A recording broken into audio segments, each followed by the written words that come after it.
Season 1, Episode 8. We really saw, we saw more of Maze, and we definitely saw more of Linda, because previously she had only been in like one scene per episode, and so we followed her with Chloe and Lucifer basically this whole episode. And then I really liked the scene with her and Maze, agreed. This episode almost parallels that one where I think it's the Little Harmless stalking episode that she tags along with them as well, and it kind of parallels that because it's just a lot of Lucifer and Chloe bickering and Linda in the background like, why am I here? Yeah. But I liked her being there, and then I had to check my notes. Yes, took notes, but I had to check my notes. But like her and Chloe got along for like the first time ever in this episode, because Chloe started this one off like, I don't know about working with Linda. Like, last time we saw her, Lucifer, like, you tried to have sex with her, and like, I don't know what this relationship is, so it's not professional. But then as the episode goes, Chloe likes Linda more because Linda actually sees that Chloe is right in most of the things that happens within their relationship. Mm-hmm. One other thing is, in this episode, could we say that Lucifer actually helps the first person? You know, the guy's about to jump, and he basically talks him down. I think he like unintentionally talks him down. Like, that's the way I see it. It's like, because he's up there telling him the whole time, like, oh, I don't care. If you want to jump, go for it. I also love how, because of his accent, it sounds like he's saying go for it. Like the ground animal, gopher. I don't know if I'm pronouncing it well enough that you guys can understand what I'm trying to say. But because of his accent, it sounds funny. I also noticed this episode when he was celebrating his birthday. I didn't notice this before, but the dancers are wearing like little angel wings. They're like harness things, and they've got angel wings on the back.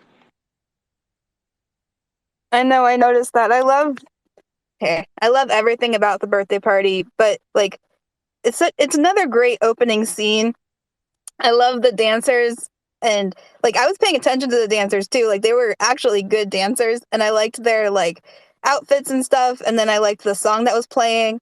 And so it was a good opening scene, and then it led into a good scene between Chloe and Lucifer and Dan. I still love that scene where she wishes him a happy birthday. Happy birthday, Lucifer. So I guess that he decided to pick Pi Day as his birthday because this episode came out on March 14th. So that's funny. Just random. But yeah, I really like that scene.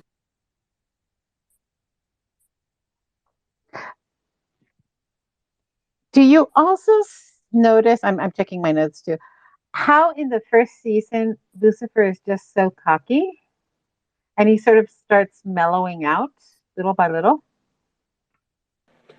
I think that definitely has to do with Chloe's influence, like Chloe and Linda both, because I think Linda has more of an effect on him in the first season than we really think she does. Because everybody's like, oh, he doesn't really listen to her at the beginning, which he doesn't, but at the same time, he kind of does. And I think just her general presence, where Maze is like constantly chaotic, constantly, she's a demon, so she just wants to party and drink and do wild things all the time. Maze and Chloe Linda and Chloe kind of anchor him. Also, excuse me, I'm still a little stuffy. Yeah, and we dive way more into his emotions, like we were discussing last week and the week before, I think, in that he is more than just what he presents himself. And he actually said what we basically said last week, which is that he has layers. He's like an onion. He has more emotions than he initially puts on to everybody, more than just the snark and the sass and stuff.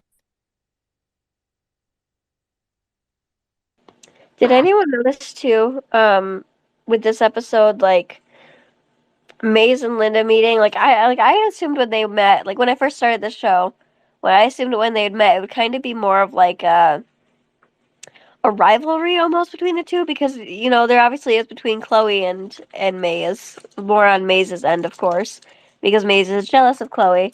But Linda's the one actually sleeping with Lucifer, so why, like, I'm surprised that there's not more of a rivalry there. But her first initial reaction to Linda is just, I like you. Even though she also has this influence on Lucifer and she's changing him as well. Why is it only Chloe that she's got these negative feelings towards? I think the initial bond between all the girls would be like, I can't believe like that they would like bond over how almost impossible it is to be around Lucifer. But answering your question, I think the reason that Maze is more put off by Chloe than Linda is because Maze can like sense that there's something deeper with Chloe. Like it's not just like sex. Whereas with Linda, it's like, okay, she's his plaything. I'm used to that. But with Chloe, it's something deeper, and Maze can like sense that he's different with her than he is with Linda.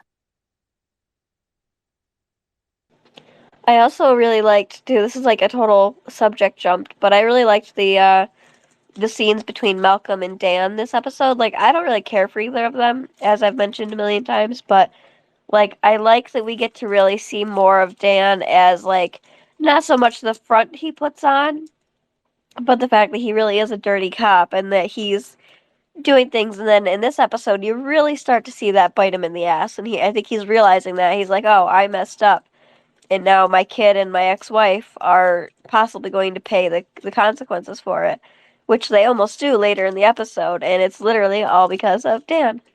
I mean, Malcolm too, but a lot of it is to do with Dan. Yeah.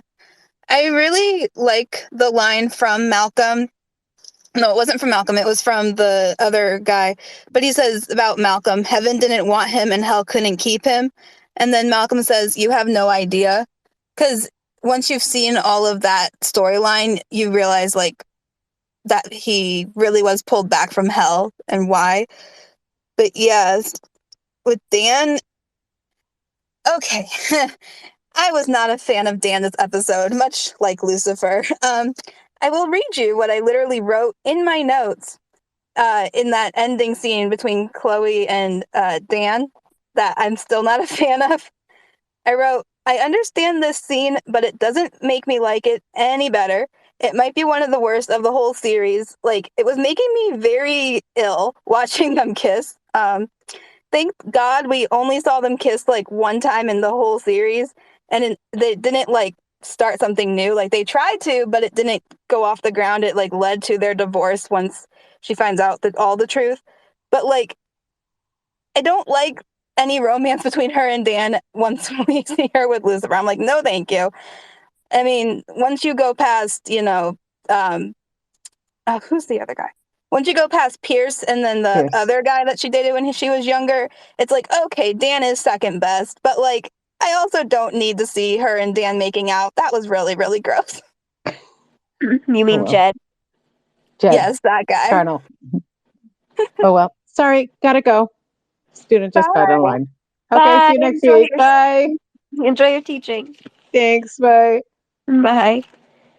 Yeah, no, I agree, Kim. I absolutely hated the kiss between them. And like while I understand the point of it to show that like there's still something there between them, it also kind of I think it kind of hints at what we are going to expect from them, which is like it was a soft and kind of subtle thing. There was nothing special about it. Like there was nothing special about their relationship because Mm, Dan constantly put them off for work, and it ended rather quickly. So like it kind of gives because us of a hint work. that, huh?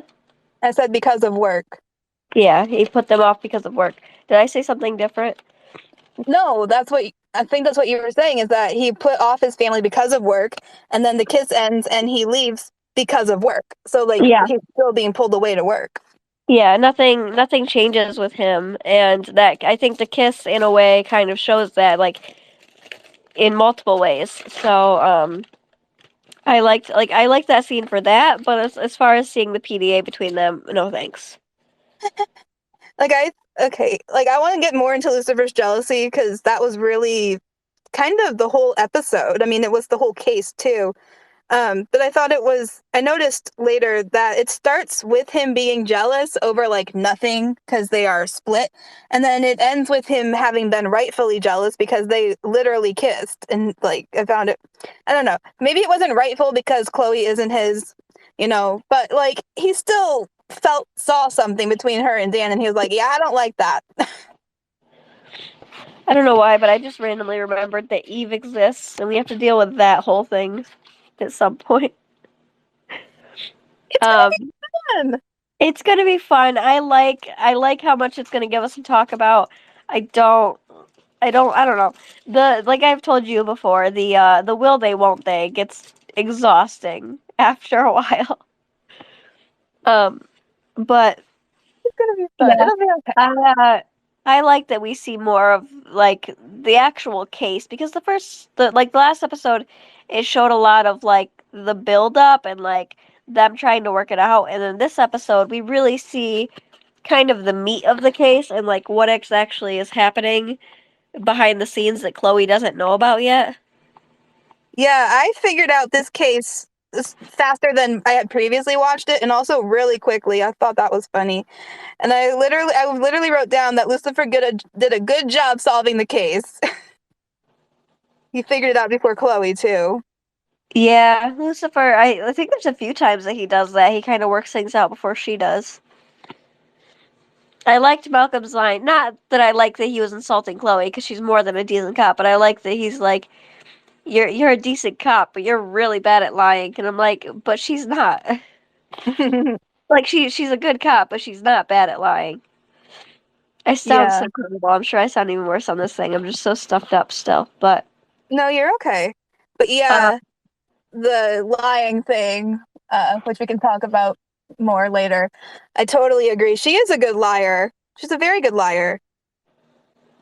we see it a few times in the course of the show. Um, Hmm.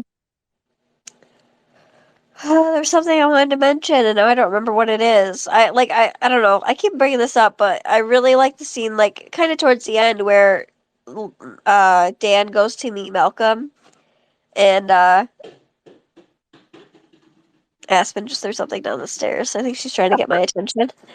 Um, he goes to meet Malcolm, and you really just kind of see his face change from just being kind of generally annoyed and off put by Malcolm to being really angry, and like you could really see where he's like, "Wow, I fricked up," you know? He's like, something bad is going to happen, and it's my fault."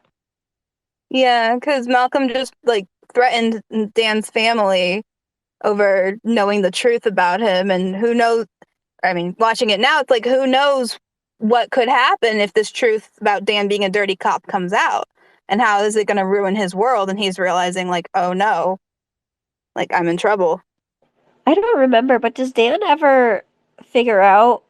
I mean, I assume that Chloe must have told him or there had to be like a report of some sort made and he found out that way. But like, do we ever see Dan find out that Trixie was kidnapped by Malcolm? I don't know. We'll have to see I that wish- when we get to it. I Oh don't no. think we do. I wish we had. But like, See, do you Chloe's a guys? good liar. Dan never found out that Trixie was kidnapped. I mean, I would assume that he does, even if it's behind the scenes, because like I said, you have to make a report on who all was there, and he's a cop. So I mean, dirty or not, he would find out, and I'm sure Chloe told him. Okay. So when Maze met Linda, Linda like read Maze. Like she could like see right through her. And I thought that it was interesting that Linda told Maze that she's terrified of not being in control. And I was like, "Oh, I have a lot in common with Maze." Going again back to something that you won't care about. Just like this personality type thing called the Enneagram. It's like, okay, we must be the same one because we both are terrified of not being in control. Um, and then speaking of just me being like Maze, there's one scene later in the series where I'm like, I'm looking in a mirror right now. Like I just felt very connected to Maze in this episode with how she's not handling not being in control very well by jumping to the end of the episode. Maze betrays Lucifer by helping Amenadiel try to get him back to hell. And Lucifer now knows that Maze betrayed him and wants nothing to do with her. I really like that we get to see more of our main characters. Like, I think you said it already. We get to see more of our main characters interact this episode. And I am definitely excited to, like, kind of, like, rewatch Maze and Linda's, like, their friendship kind of blossom from all this. And yeah, I really like that end scene where, like, Maze is really, in a sense, the only person that Lucifer has. Like, Chloe is not super connected to him. Dan doesn't give a shit. Linda's his therapist. So there's boundaries there. Maze is really the only, like, rock solid person Lucifer has, and yet he's still willing to say, hey, you went behind my back and screwed me over, so now we're done. And I love that for him. Like, go Lucifer. Yeah, you definitely left me with a lot there. So Linda and Maze, I was when we saw their first interaction and them first meet, I was like, it's going to be fun to see where their friendship goes from here because we know where it's going, and this is the very, very, very beginning, and so it was really like nice. But again, like I thought it was really interesting that Linda saw right through Maze and could read her like a book, and then um I was like just thinking about like how far their friendship will go, and now I'm thinking about it further, like Maze and Linda literally just chilling on the couch, eating popcorn, watching TV, which is one of my favorite scenes. And then going all the way to the end where Linda is Maze's officiant at her wedding, like their bond is really strong and they are best friends. And it's their first meeting. It starts here. And so that's a really important scene when you look back on it.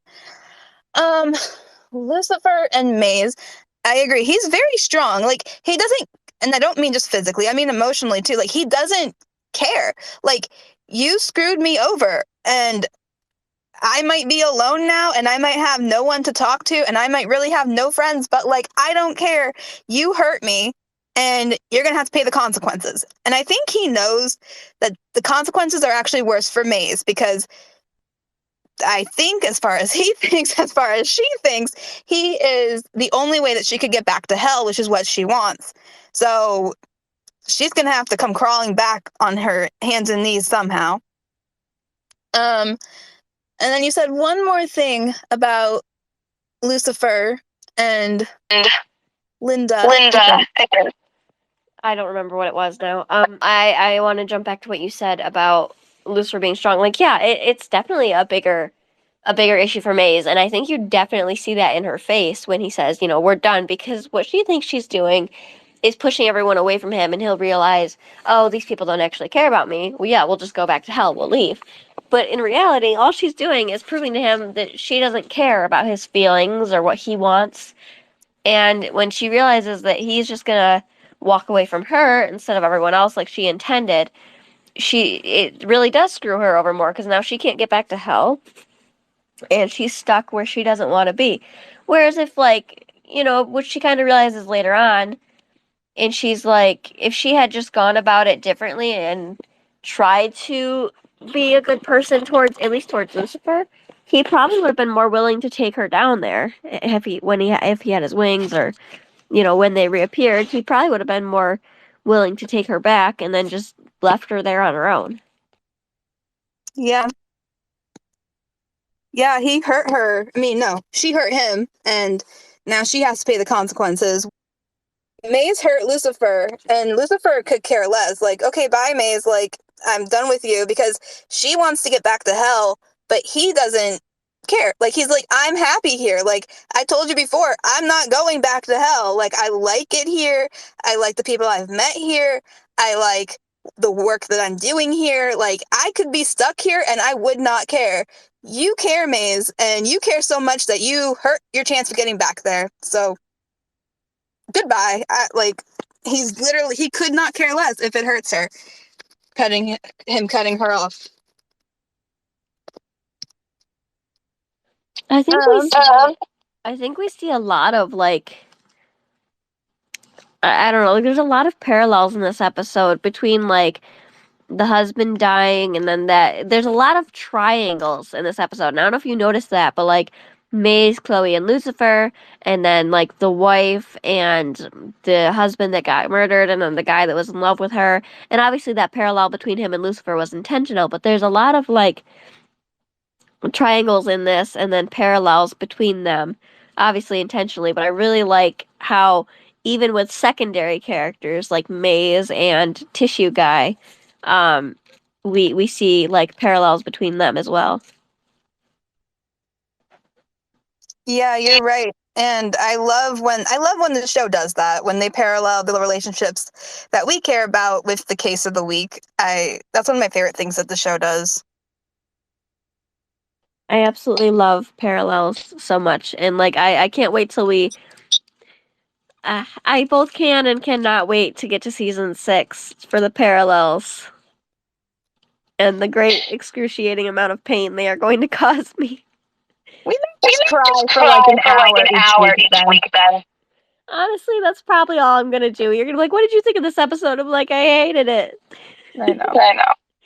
But no, I mean, that's really all I've got on this episode. I gotta start taking notes like you do. I really do. I need to start like writing things down because we get to this and I'm like, I have no idea what to say. No, I really like genuinely I like this episode. It gives us a lot. Like this case is very meaty and it goes on for several episodes and I really like that. I really like all of the parallels. I like that we see more of Linda and Maze. I there's just I don't know. There's a lot of good things about this episode um, that I really enjoyed. I just wish that I could remember them all. I do want to talk a little bit more about Lucifer and his jealousies episode. Like, he was jealous of Dan and Chloe and obsessed with being jealous of them, but also denying that he was jealous. But I really liked the very end of the episode after the case of the week has been resolved. Um, so in that like therapy group session, he says a little bit too much, and then, or I'm sorry, I forgot how it went down. But so like he's like taking down the guy who killed the guy, and he says like talks about like jealousy and like all this stuff as Chloe's like walking in, and then at the end he's like, what did you hear? And then she's like, oh, not that much. But like the way that they look at each other is like, she did hear that you are jealous, and he is jealous. And like, he thinks that Dan isn't good enough for her. And oh, okay. I'm gonna fangirl every week about them because I freaking love them. The jealousy, I just love the jealousy in this episode. Like, jealousy started following him, and he, like, he embraces passion and desire, but he will never admit to, like, feelings that he just doesn't want to have, like jealousy. And it was very fun. I'll say it was fun.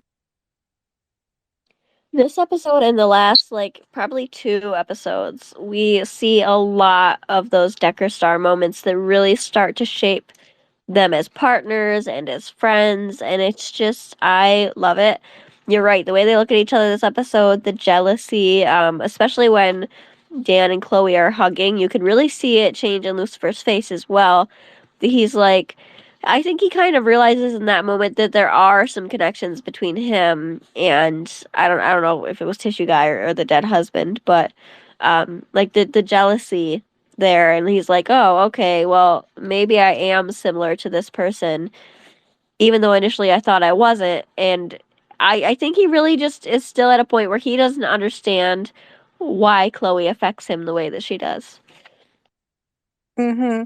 And also, jealousy can be a dark emotion, as shown in the episode, because the guy was jealous, and so he killed the husband because he was in love with this woman, and the husband was cheating, and the woman didn't care, even though the guy pointed it out. And so he's like, "Fine, if you won't leave him, then I'll make him be gone and kill him." And like, jealousy can be a very dark emotion, so keep that in check, Lucifer. Given the wife as well, it can also be a very smelly emotion. She was gonna throw poop at that lady, which of all things to do to someone you thought was gonna steal your husband, why throw poop at them? I don't know the logic, but that is one of my favorite scenes. She's acting all guilty, like there's been a turn in the case. It's like, oh my God, what's happening? And then she opens her trunk and it's just bags of horse poop. That's one of my favorite scenes. Yeah, I love that. And I love Chloe's reaction. Oh, I also love the scene where she's fighting with Tissue Guy, and she's like, "You did not just bite me." I love it so much. I'm like, "Oh, poor Chloe." I love that line very, very much. And then one of my other favorite scenes from the whole series is in this episode when he's helping down the guy who's gonna jump. And when he gets up there and he waves, and he's just like, "Hi, detective!" And then he's like, "You should get your roots done." That's one of my favorite scenes of all time. I don't know how she didn't like fire him. I know she doesn't technically have that authority, but she could very much bench him at least. And for all of the hazards that he caused her on this job, the amount of times that he risked her job, I'm surprised she didn't just be like, "Can you just go home? Like, please don't risk my job today." I mean, that's really all I've got, Mo, for this week, honestly. I don't have much more to say about this week. Lastly, Lastly, I do want to mention, so like even though he does have feelings for Chloe that he is deeply denying, he is like still sleeping with a bunch of random people, especially just to like get what he needs. He's like, fine, I'll use my desire shtick to get what I need, and so he sleeps with the judge or whoever. And then okay, because I wrote this in my notes. What was that gavel for? That's all I'm wondering. I imagine some sort of roleplay situation because it's mentioned a few times that Lucifer is very largely into roleplay. I imagine that's probably why he had her bring it. And I just have a feeling that I can't talk. A lot of Lucifer's scenes like that are probably extremely corny and it's just so cheesy. I can't. Yeah. Just picturing it makes me laugh. Yeah, I like that scene. I mean, until we get to around season 4, I think the scenes where he has fun with women are fun too. Even though I would rather see him with Chloe in every single scene. Agreed. Yeah, no, I like that, like you said, Lucifer just uses his desire stick to get things he wants. But I think also like a lot of his focus on other women in these like earlier episodes is he's trying to get his mind off of Chloe because he doesn't understand his emotions towards her, doesn't understand why this woman who he hasn't even slept with, he can't stop thinking about. And I love it. I love that for them. I can't wait to see Decker Star continue to grow from here because their little flirty moments that we have right now are like the best. I'm freaking obsessed, obviously. Um, but that is all that I have for this week. What about you? Yeah, that's pretty much it. We don't have many people to talk to this week, so why don't we sign off and we will come back next week with episode 9. That sounds good to me. Also, hold on. I really thought, I don't know why, but I really thought that episode 8 was the one with the priest and the piano scene. But I guess that's episode 9, maybe? I really thought it was episode 8. I don't remember. Like, I obviously haven't been watching Lucifer's outside of our rewatch because I've been trying to stay. Like, I don't want to, like, watch something and have that in my mind instead of, like, the current episode we're supposed to be on. So I've been trying to just watch with our rewatch. But it might be the next episode. I'll have to check Netflix. You think we'd know this by now, Kim? We're failing. We're failing big time. It's okay. It's okay. Yeah, no. I am trying to stay fresh for like the episodes, so I'm like literally watching one episode a week, not moving forward, just one at a time. Which is like the antithesis of what I did when I first watched Lucifer, which is just all the episodes all at once as fast as possible. It's the best way to do it. All right. Yeah, I think that's it for this week for me. Unless you have any random comments you want to add before we close out. Nope, I said everything. Okay, bye-bye. Bye. Bye.